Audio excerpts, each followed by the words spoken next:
오늘 말씀의 제목은 너는 내 사랑하는 아들이라 입니다. 예수님께서 일평생 동안 정말 가슴 설레도록 울려준 하나님의 음성이 있습니다. 그 음성이 바로 오늘 본문에 나와 있는 너는 내 사랑하는 아들이라 내가 너를 기뻐하노라, 바로 이 말씀입니다. 예수님의 공생의 시작이 바로 이 말씀으로부터 시작이 되었고, 또 예수님의 모든 사역이 이 말씀을 감동으로 받으면서 계속이 되어졌고, 또 마지막 십자가에서 돌아가실 때에도 이 음성을 들으시면서 가슴에 담고 그의 십자가 생애를 마감할 수가 있었습니다.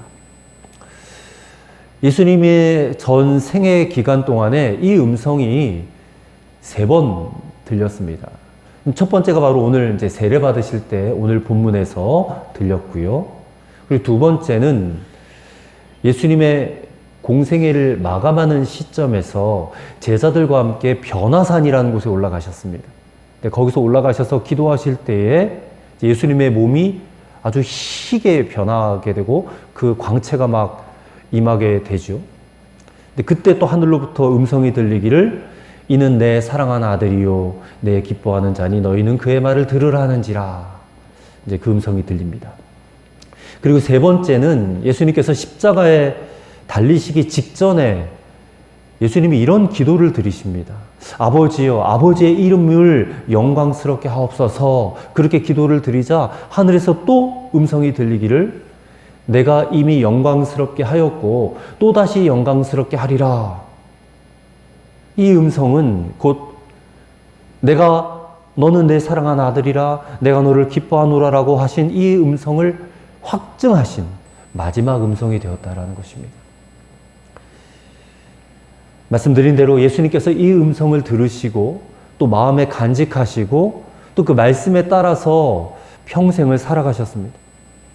예수님께서는 하나님의 사랑받는 아들로 이 땅에 오셨고 또 사랑받는 아들로 사셨고 또 사랑받는 아들로 십자가에서 죽으셨다. 예수님의 이 전 생애를 일관되게 움직였던 하나님의 음성이 바로 이것이었다면 오늘 우리도 여러분 마찬가지입니다. 우리도 아침에 일어날 때 이 음성으로 일어나야 돼요. 우리가 하루를 살아가며 일할 때에도 이 음성을 들으면서 일하셔야 돼요. 그리고 내가 잠잘 때에도 이 음성을 들어야 하는 것이고, 또 내가 인생을 마감하고 천국에 갈 때도 이 음성을 듣고 죽어야 참으로 복된 인생이었다, 복된 생애였다라고 말할 수가 있겠습니다. 자, 하나님께서 예수님에게 들려주신 이 음성은 곧 우리에게 주신 음성으로 받으셔야 됩니다. 오늘 우리가 이 음성을 들을 때에 하나님은 곧 나의 하나님이 되십니다. 하나님 곧 여러분의 하나님이 되신 줄을 믿습니다. 자, 예수님께서는 이 땅에 하나님의 일을 하시기 위해서 오셨어요. 그렇다면 우리가 이 세상을 살아가는 목적도 똑같습니다. 역시 하나님의 일을 하기 위해서. 그래서 하나님께 영광을 돌리기 위해서 우리가 살아가고 있는 줄을 믿습니다. 어떻게 하면 우리가 예수님처럼 하나님의 일을 하면서 또 하나님께 영광을 돌리며 살아갈 수 있을까? 오늘 주신 이 말씀을 붙잡고 몇 가지로 함께 우리가 살펴보고 또 기도의 제목으로 삼고자 합니다. 첫째로, 나는 하나님의 사랑받기 위해 태어난 사람이다 라는 것을 믿어야 한다 라는 겁니다. 우리가 이 세상에 태어난 것 여지없이, 이 선택의 여지가 없이 우리 부모님에게서부터 태어났습니다. 부모를 선택을 할 수가 없어요. 그렇기 때문에 우리가 왜 태어났냐라고 부모님에게 물어보아도 사실상 대답이 없어요. 해답이 없어요. 근데 하나님께서 우리에게 준 하나의 해답을 오늘 말씀이 우리에게 주고 계시는 것입니다. 그것은 바로 우리가 사랑받는 자로 이 세상에 태어나게 하셨다는 것이죠. 사랑받는 자로 태어나셨어요. 그래서 여러분, 누가 여러분에게 당신은 왜 태어났고 왜 삽니까? 라고 묻는다면 여러분 반드시 이렇게 대답하셔야 됩니다. 나는 하나님의 사랑을 받고 태어났고 하나님의 사랑을 받으려고 살아가고 있다. 그렇게 대답을 하셔야 돼요. 이게 여러분의 정체성입니다. 여러분의 존재에 대해서 분명한 의식을 가지고 살아가셔야 됩니다. 나는 이 세상에 하나님의 사랑을 받기 위해서 태어났고 살아가고 있다. 이 해답을 우리가 갖고 있지 않고서는 우리 인생 문제를 해결할 길이 없습니다. 근데 혹시 이 세상에 나는 아무도 나를 사랑하는 이가 없고, 내가 지금까지 가는 곳마다 나는 미움만 받고 살았고, 내가 사랑받기 위해서 태어났다라고 하는 말은 나에게 전혀 해당되지 않습니다라고 생각이 들어지는 분들도 계실지도 몰라요. 나는 부모로부터 사랑을 받지도 못했고, 결혼해서도 배우자로부터도 나는 별 사랑도 못 받았어. 나는 한 많은 인생이야. 그렇게 탄식하는 분도 계십니다. 네, 여러분 정확하게 아셔야 됩니다. 우리는 예수 그리스도 안에서 하나님의 사랑을 다 받고 있는 사람들입니다. 내가 하나님의 사랑을 받는다는 것은 우리가 예수님 안에서 받은 것입니다. 하나님께서 오늘 예수님에게 말씀하신 너는 내 사랑하는 아들이라 내가 너를 기뻐하노라, 이 음성은 분명히 우리를 향한 것입니다. 이것은 여러분 진리입니다. 하나님께서 우리를 자녀로 선택하신 분명한 목적이 있습니다. 그것은 우리를 사랑하시는 데 있다는 것이에요. 그래서 잘 알려진 복음송 가운데 당신은 사랑받기 위해 태어난 사람, 불신자들도 다 아는 복음송이에요. 가사를 읊어드릴게요. 당신은 사랑받기 위해 태어난 사람, 당신의 삶 속에서 그 사랑 받고 있지요. 태초부터 시작된 하나님의 사랑이 우리의 만남을 통하여 열매를 맺고, 당신이 이 세상에 존재함으로 인해 우리에게 얼마나 큰 기쁨이 되는지, 당신은 사랑받기 위해 태어난 사람, 지금도 그 사랑 받고 있지요. 이 찬양의 가사가 그냥 과거에 받은 것으로 끝난 게 아니라 현재 진행형이에요. 지금도 그 사랑을 우리는 여전히 받고 있다. 여러분, 이것은 진리입니다. 근데 우리는 자꾸 느낌이나 감정으로만 진리를 받아들이려고 해요. 근데 여러분, 진리는 내 느낌과 감정과는 상관없이 여러분 믿음으로 받아들이셔야 됩니다. 여러분 자신을 내가 하나님의 사랑받기 위해 태어난 자다라고 믿으시길 바랍니다. 우린 자꾸 내가 느껴져야지 받아들이는 경향이 커요. 근데 그거는 진리를 믿는 게 아니라 내 느낌을 믿는 거지. 느낌에 속지 마시기 바랍니다. 느낌은 하루에 12번도 변합니다. 그리고 그 느낌은 사탄이 잘 이용해요. 사탄이 우리에게 끊임없이 속삭입니다. 네가 무슨 사랑받기에 태어났어? 너가 행한 꼴을 봐. 너가 사랑받게 생겼는가? 그런 음성을 우리 자꾸 듣지 않습니까? 그게 하나님의 음성이 아니란 말이에요. 마귀가 주는 음성입니다. 잘 분별하셔야 돼요. 느낌을 믿지 마시고 진리를 믿으시기 바랍니다. 이것이 바로 하나님을 기쁘시게 하는 믿음인 줄로 믿습니다. 그렇기 때문에 우리는 이 믿음 위에서, 이 진리 위에서 우리의 삶을 세워나가야 돼요. 건축해 나가야 됩니다. 부모가 자녀를 낳았는데 자녀를 낳은 부모는 분명한 목적을 가지고 살지 않습니까? 내가 자녀를 왜 낳았을까? 자녀를 사랑해주기 위해서 낳았다. 그런 인식을 가지고 자녀를 양육하면 그 자녀와 인격적인 관계를 누리게 됩니다. 결혼도 마찬가지입니다. 결혼을 왜 합니까? 사랑받기 위해서 합니까? 아니요, 사랑해주기 위해서 하는 겁니다. 고부관계는 어떻습니까? 시어머니가 며느리를 대할 때에 사랑받기 위해서 대합니까? 아니요, 사랑해주려고 대해야죠. 이것이 사랑의 기초라는 것입니다. 마찬가지, 우리가 하나님께로부터 사랑받는 존재다. 이것을 믿지 못한다면 우리가 사랑해 줄 수도 없는 것이에요. 우리는 사랑받기 위해 태어났고 사랑하기 위해 살아가는 거예요. 우리가 알든 모르든 우린 모두 다 하나님의 사랑을 받았고 지금도 받고 있으며 앞으로도 계속 받게 될 것입니다. 그래서 로마서 5장 8절에 우리에게 이렇게 말씀합니다. 우리가 아직 죄인 되었을 때에 그리스도께서 우리를 위하여 죽으심으로 하나님께서 우리에 대한 자기의 사랑을 확증하셨느니라. 확증된 사랑이에요. 왜요? 그리스도가 십자가에 죽으셨기 때문에. 여기에 대해서는 어느 누구도 반박하지 못합니다. 사탄이 아무리 참소해도 너 그렇게 죄짓고 살다가는 하나님이 너를 버릴 거야. 하나님 너 사랑하는 거 그만두실 거야. 아무리 우리를 참소하고 우리를 정죄해도 이 사랑의 메시지는 변함이 없는 것입니다. 사랑받기 위해 태어났다. 내가 어떠함에도 불구하고 내가 아무리 죄가 많다 할지라도 우리는 사랑받기 위해 태어났다라고 하는 이 믿음이 오늘 우리의 삶을 얼마나 위대하게 만들어가는지 모릅니다. 그것은 우리가 어떤 경우에도 우리 자신, 우리 존재를 보면서 나는 사랑받기 위해 태어났고 사랑받기 위해서 살고 또 그 사랑받은 자로 사랑하기 위해서 산다라고 그렇게 고백하실 수 있게 되기를 바랍니다. 무엇 때문에요? 예수님의 십자가 때문에 우리가 그렇게 살게 된 것이에요.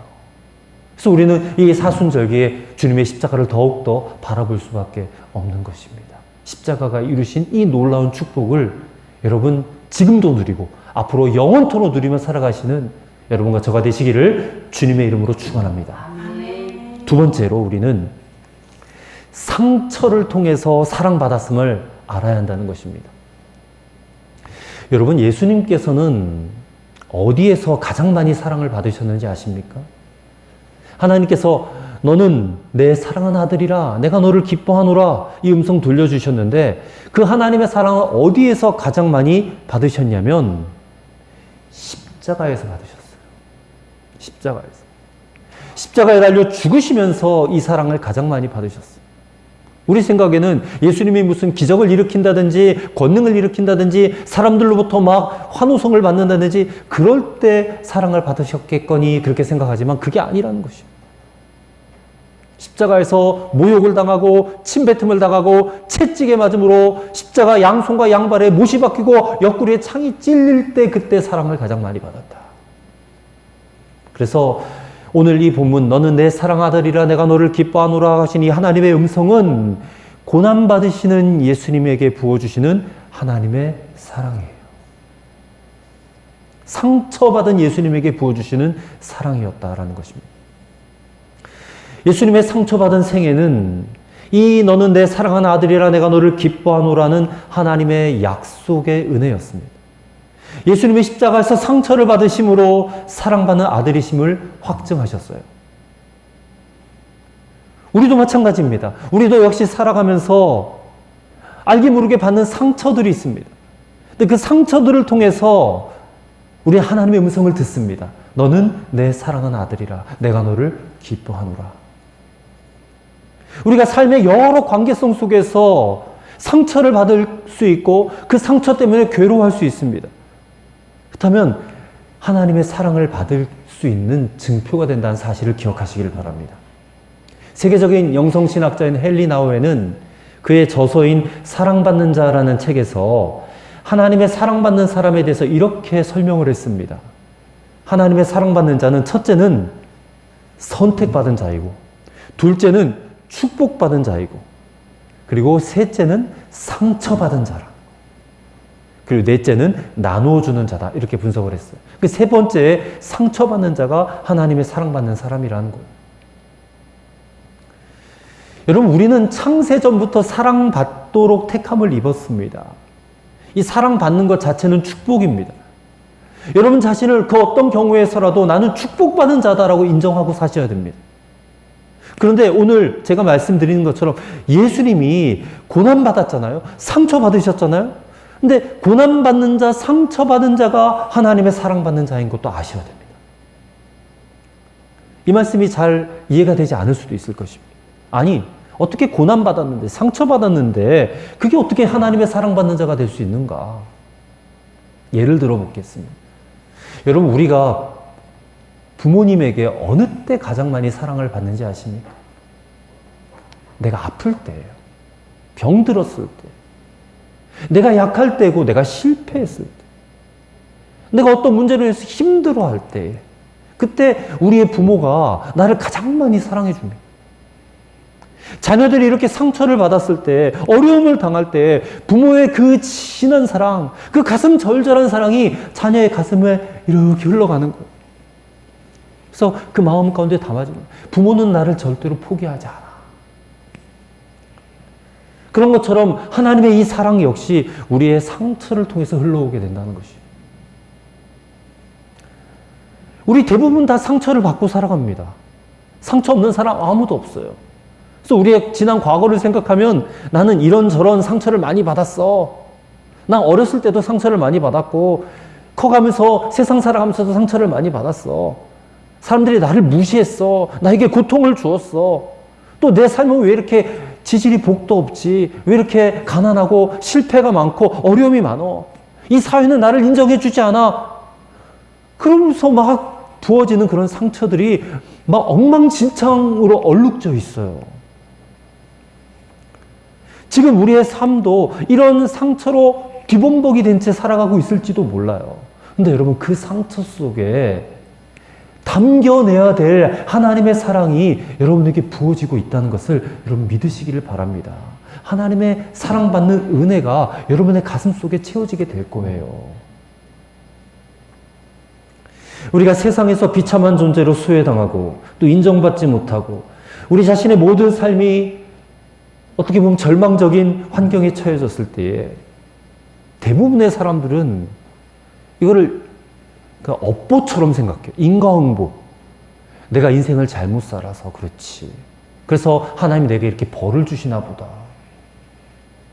내가 좀 더 잘 살았더라면 하나님이 내게 더 큰 축복을 주셨을 텐데 왜 내가 이렇게 못 사나? 근데 그렇게 생각해서는 절대 안 됩니다. 도리어 그때 내가 하늘로부터 사랑받는 자라, 내가 하나님의 기뻐하시는 자다라는 음성을 들어야 될 때예요. 예수님도 십자가의 상처를 통해서 그 음성이 들려졌듯이 우리에게도 그러할 것입니다. 그리고 그 음성을 지금 여러분의 귀로 듣고 계시잖아요. 저의 이 입술을 통해서 여러분들에게 들려지고 있는 것입니다. 너는 내 사랑하는 자라. 내 기뻐하는 자다. 이 말씀을 들을 때에, 이 하나님의 음성을 들을 때에 여러분 안에 있는 그 뒤범벅된 모든 상처가 다 치유되게 될 줄을 믿습니다. 치유를 받으셔야 됩니다.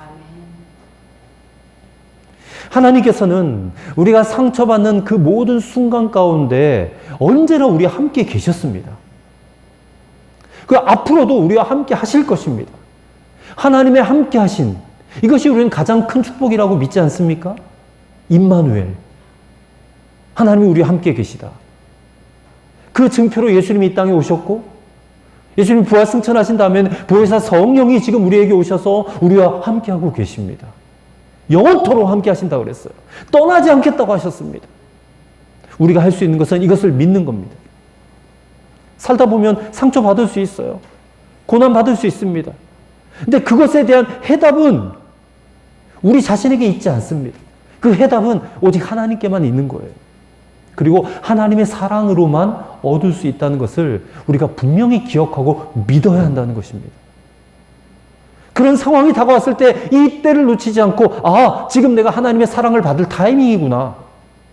이렇게 고백하고 하나님 내게 당신의 음성을 들려주세요. 그러면 그 음성이 여러분의 귀에 들려지게 될 줄로 믿습니다. 여러분의 상처는 치유받을 수 있어요. 그 상처, 그 치유하심을 통하여 우리는 하나님의 영광을 보게 되는 줄로 믿습니다. 오늘 사랑하는 성도 여러분, 그 어떤 상처로 여러분 신음하고 계십니까? 여러분 자신만 아는 그 상처로 괴로워하고 계십니까? 그 아픔과 그 상처 속에 이제는 하나님의 사랑으로 채우시기를 바랍니다. 하나님의 사랑은 무한대입니다. 폭포수와 같습니다. 끊임없이 부어집니다. 요한일서 4장 16절 말씀, 하나님은 사랑이십니다. 하나님은 사랑이십니다. 사랑 그 자체이신 분이십니다. 그 사랑을 받아 누리시는 여러분과 저가 되기를 바랍니다. 그 사랑으로 새롭게 태어나시게 되기를 축원합니다. 나는 사랑받기 위해서 태어났다. 이 사실을, 이 진리를 고백하시면서 승리하시게 되는 여러분과 저가 되기를 주의 이름으로 축원합니다. 세 번째로, 이제 이 사랑 받은 자는 반드시 그 사랑을 나누어 주며 살아야 된다라는 것입니다. 나누며 살아야 된다. 스웨덴의 신학자인 니그렌이라는 분은 아가페와 에로스라는 책에서 이렇게 말했습니다. 아가페는 사랑함으로 가치를 창조하는 사랑이요, 에로스는 필요에 따라 사랑하는 사랑이다. 정신분석학자 에리 프롬은 그에 있어서 사랑의 기술이라는 책에서 또 이렇게 말했습니다. 유치한 사랑이 있어요. 근데 유치한 사랑은 자기 욕구를 위한 것이고 무엇인가 받았기 때문에 하는 사랑이에요. 그와 반대로 성숙한 사랑은 사랑하기 위해 사랑하는 것이다. 뭐 크리스찬은 아니지만 우리가 귀 기울여 들을 만한 그런 이야기인 것 같아요. 이 사랑의 출발이 그저 자기 욕구에서부터 오는 이기적인 사랑이 있어요. 근데 세상 대부분의 사람들은 다 그렇게 사랑해요. 또 상대적으로 내가 받았기 때문에 보답하는 그런 사랑도 있어요. 근데 엄밀히 말씀은 사랑이 아니죠. 사람에게서부터 시작되는 사랑. 근데 여러분, 하나님은 사랑 그 자체이시고 하나님은 사랑의 시작점이시고 출발점이시라 그랬어요. 그 하나님으로부터 출발된 사랑이 무엇입니까? 사랑할 만한 가치가 없어 보이고 아무런 이유가 없어 보여도 내가 선택했으니, 내가 창조했으니 나는 사랑한다 라고 확정된 사랑이 있어요. 사랑하기 위해서 사랑하는 거. 그게 우리가 받은 사랑이라는 겁니다. 하나님이 우리 보시기에 뭐 그렇게 이쁜 구석이 있겠어요. 뭐 그렇게 하나님 보시기에 우리가 대단한 어떤 그런 존재이겠어요. 사랑받을 만한 아무런 이유도 없고 어떻게 보면 별 가치도 없어요. 우리 사랑해 줘봤자 우리에게서 뭔 선한 것이 나오겠습니까? 근데 그런 이유 불문하고 하나님 우리를 사랑하기 위해서 사랑하셨다는 거예요. 이게 바로 하나님의 사랑이에요. 우린 이런 사랑을 받았습니다. 근데 이 하나님의 사랑은 인간의 지식으로는 잘 이해가 안 되는 사랑이에요. 이 사랑은요, 믿음으로만 받을 수 있고, 믿음으로만 깨달을 수 있고, 믿음으로만 이해가 될 수 있는 거예요. 그래서 믿음이 중요하다는 것입니다. 하나님께서 독생자를 주신 사랑은 우리의 머리로는 알 길이 없어요. 우리는 독생자를 주신 하나님의 사랑을 믿을 때만이 그 사랑을 알고 받고 이해할 수 있습니다. 그리고 그 사랑을 믿음으로 받게 되면 그 사랑 속에서 우리는 새롭게 태어날 수 있는 것이에요.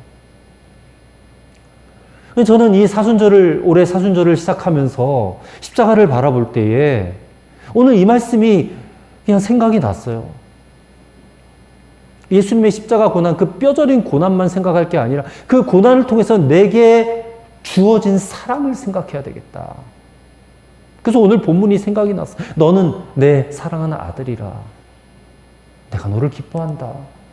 이 사순절기 우리가 꼭 들어야 될 하나님의 음성인 줄을 믿습니다.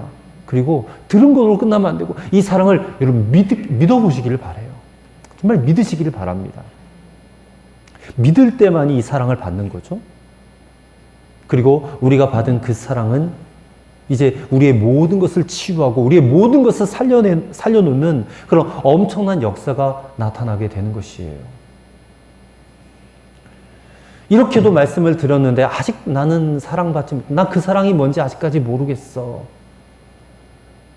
그렇게 생각되어지신 분들이 계시다면 여러분 제가 단언컨대 하나님의 이 사랑을 받지 못한 사람은 단 한 명도 없어요. 이 세상에.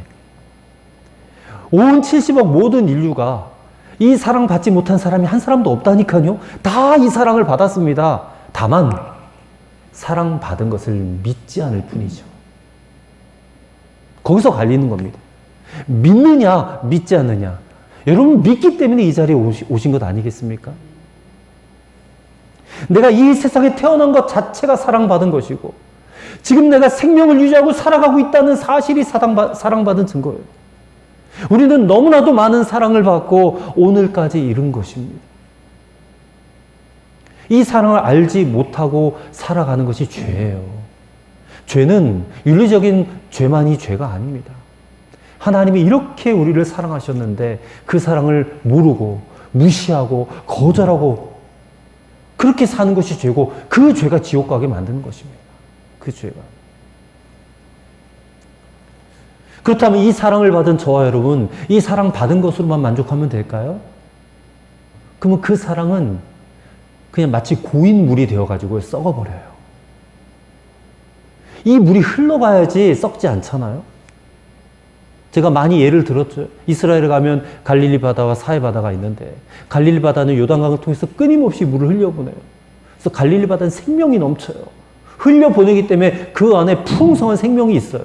주변 모든 지역을 살려놓는 제가 성지순례 가보니까 갈릴리 호수 주변은 다 비옥해요.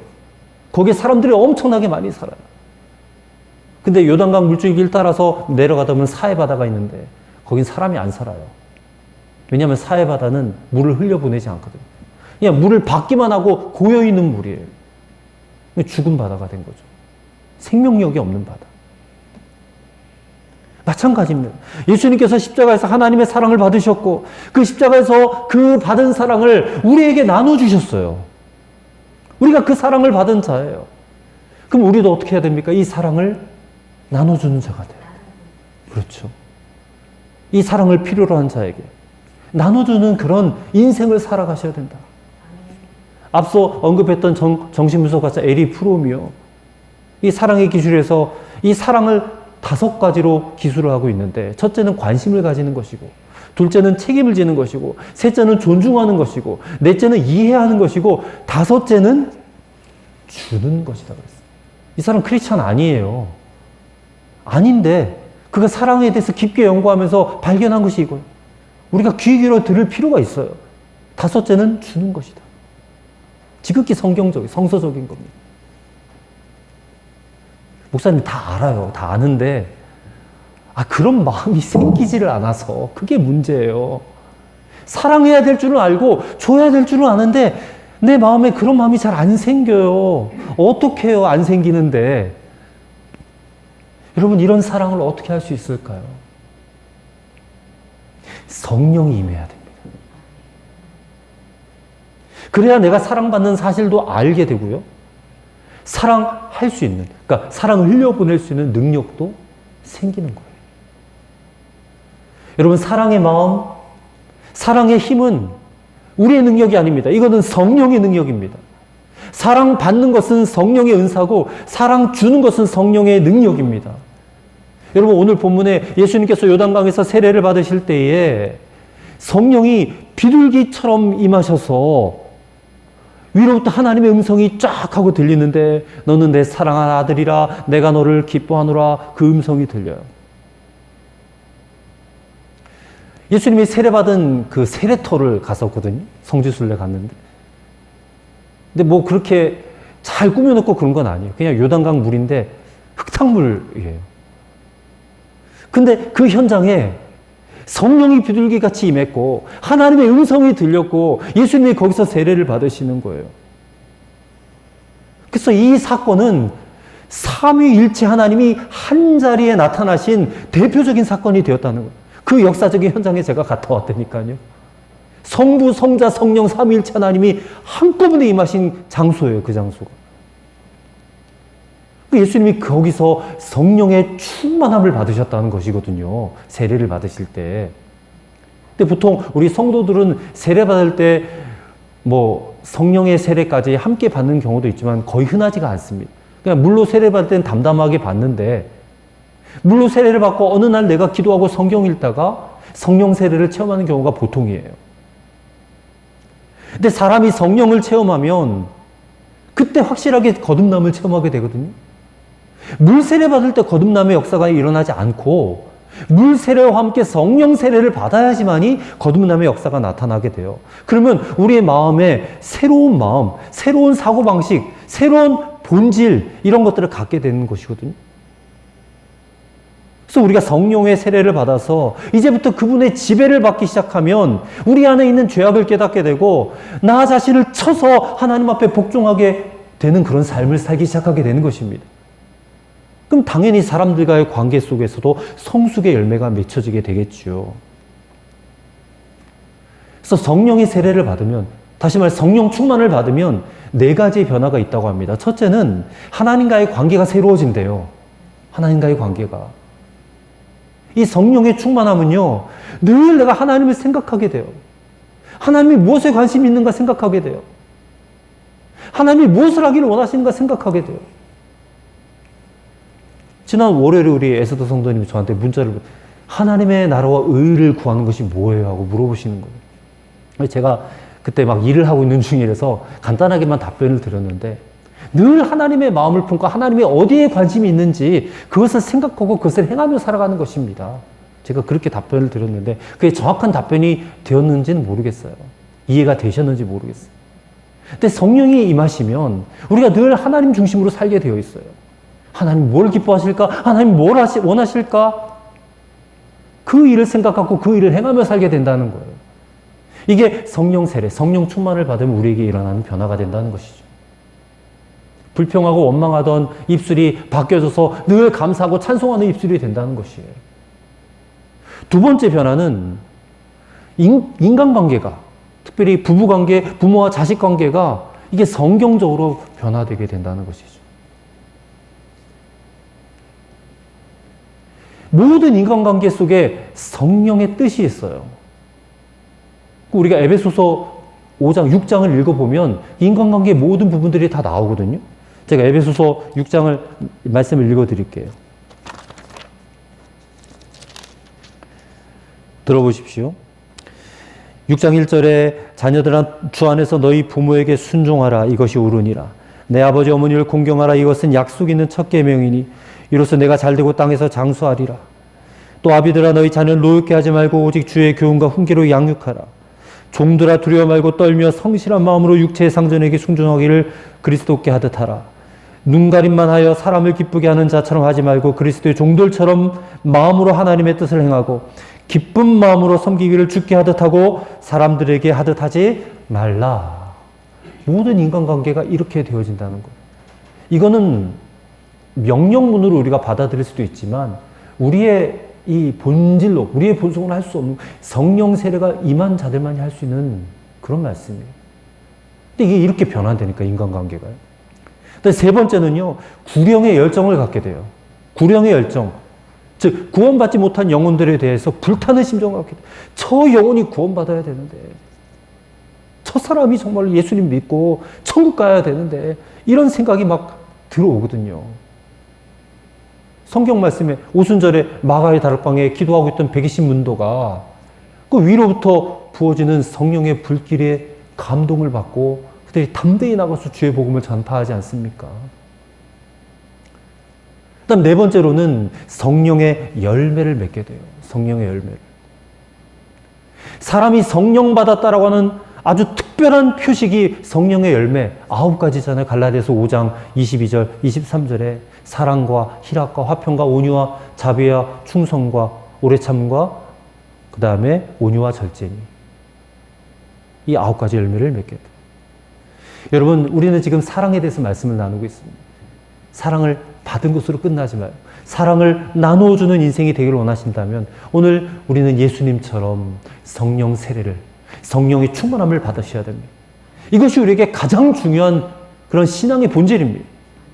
그래서 여러분의 가정에서 배우자와 자녀들을 볼 때마다 사랑의 마음으로 보게 되고, 회사에 나가서 다른 회사 직장 동료를 볼 때 그 사람을 사랑의 눈으로 볼 수 있게 되는 것이죠.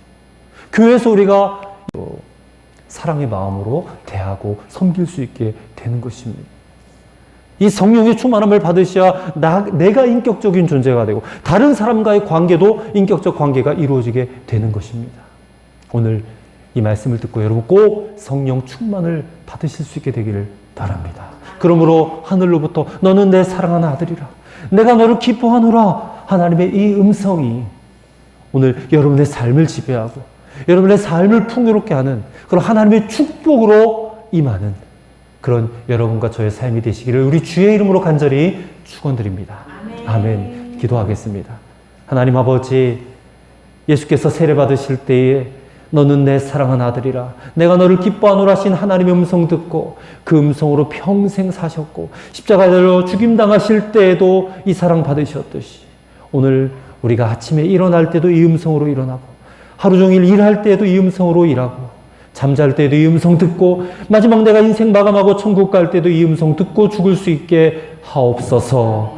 예수님의 이름으로 기도하옵나이다. 아멘.